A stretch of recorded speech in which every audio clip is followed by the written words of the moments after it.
Learning facts में आपका स्वागत है, जहां हम उन कहानियों में गहराई से उतरते हैं जो हमारी दुनिया को आकार देती हैं। आज हम बिटकॉइन की अविश्वसनीय यात्रा की खोज कर रहे हैं, डिजिटल मुद्रा जिसने वित्त में क्रांति ला दी। इसकी रहस्यमय शुरुआत से लेकर वैश्विक घटना बनने तक यह नवाचार, लचीलापन और परिवर्तन की कहानी है। तो चलिए इसमें गोता लगाते हैं। हमारी कहानी 2008 में शुरू होती है, वैश्विक वित्तीय संकट के चरम के दौरान। सातोशी नाकामोटो के नाम से जाने जाने वाले एक रहस्यमय व्यक्ति या शायद एक समूह ने Bitcoin, a peer to peer electronic cash system शीर्षक से एक श्वेत पत्र प्रकाशित किया। यह केवल एक अवधारणा नहीं थी, यह एक घोषणा पत्र था, एक विकेंद्रीकृत डिजिटल मुद्रा का खाका। लक्ष्य, बैंकों और बिचौलियों के नियंत्रण से मुक्त एक वित्तीय प्रणाली बनाना। एक ऐसी प्रणाली जहां लोग सीधे, सुरक्षित और बिना सीमाओं के लेन देन कर सके। जनवरी 2009 में तेजी से आगे बढ़ते हुए बिटकॉइन का जन्म हुआ। सातोशी ने सबसे पहले बिटकॉइन ब्लॉक, जेनेसिस ब्लॉक का खनन किया। इसके भीतर एक छिपा हुआ संदेश था। द टाइम्स 3 जनवरी 2009 चांसलर बैंकों के लिए दूसरे बेलआउट के कगार पर। यह सिर्फ एक टाइम स्टैम्प नहीं था, यह पारंपरिक वित्तीय संस्थानों की विफलताओं के खिलाफ एक स्पष्ट बयान था। बिटकॉइन सिर्फ एक मुद्रा नहीं थी, यह एक आंदोलन था। 2010 में बिटकॉइन गुमनामी से बाहर निकलने लगा। लास्लो हेनेस नामक एक प्रोग्रामर ने पहला वास्तविक दुनिया का बिटकॉइन लेन देन किया। उसने 2 पिज्जा के लिए 10,000 बिटकॉइन का भुगतान किया। हाँ, 2 पिज्जा। उस समय बिटकॉइन का मूल्य मात्र सेंट था। आज उन बिटकॉइन की कीमत सैकड़ों मिलियन डॉलर होगी। कल्पना कीजिए, इतिहास के सबसे महंगे पिज्जा। 2013 तक बिटकॉइन का मूल्य पहली बार $1,000 तक बढ़ गया, जिसने बड़े पैमाने पर ध्यान आकर्षित किया। निवेशकों, तकनीक के प्रति उत्साही और यहाँ तक कि संशयवादियों ने भी इस पर ध्यान दिया।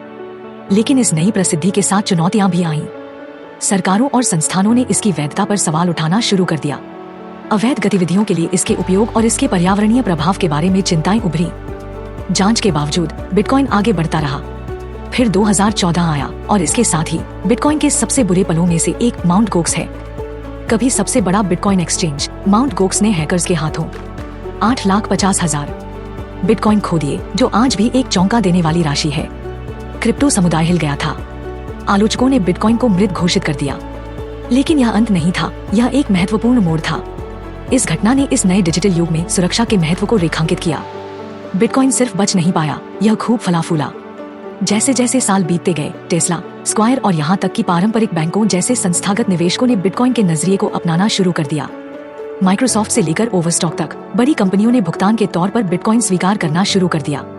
और फिर 2021 में बिटकॉइन ने लगभग $64,000 प्रति कॉइन के उच्चतम स्तर को छू लिया, जिसने इसे डिजिटल गोल्ड के रूप में स्थापित कर दिया। यह अब सिर्फ एक मुद्रा नहीं रह गई, यह मूल्य का भंडार, मुद्रास्फीति के खिलाफ बचाव और वित्तीय स्वतंत्रता का प्रतीक बन गई। आज बिटकॉइन सिर्फ एक डिजिटल मुद्रा से कहीं बढ़कर है। यह वित्तीय संप्रभुता और नवाचार की वकालत करने वाला एक वैश्विक आंदोलन है। इसकी विकेंद्रीकृत प्रकृति यथास्थिति को चुनौती देती है, व्यक्तियों को अपने वित्त पर नियंत्रण रखने के लिए सशक्त बनाती है।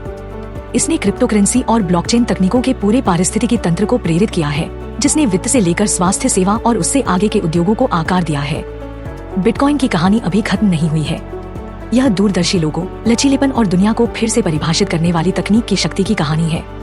चाहे आप एक अनुभवी निवेशक हो या एक जिज्ञासु पर्यवेक्षक, बिटकॉइन की यात्रा हम सभी को नवाचार की क्षमता के बारे में सबक देती है। बिटकॉइन के आकर्षक इतिहास के माध्यम से इस यात्रा में हमारे साथ जुड़ने के लिए धन्यवाद। अगर आपको यह वीडियो पसंद आया तो तकनीक, वित्त और नवाचार की दुनिया में अधिक जानकारी के लिए हमारे चैनल को लाइक, शेयर और सब्सक्राइब करना न भूलें। अगली बार तक जिज्ञासु बने रहें और खोज करते रहें।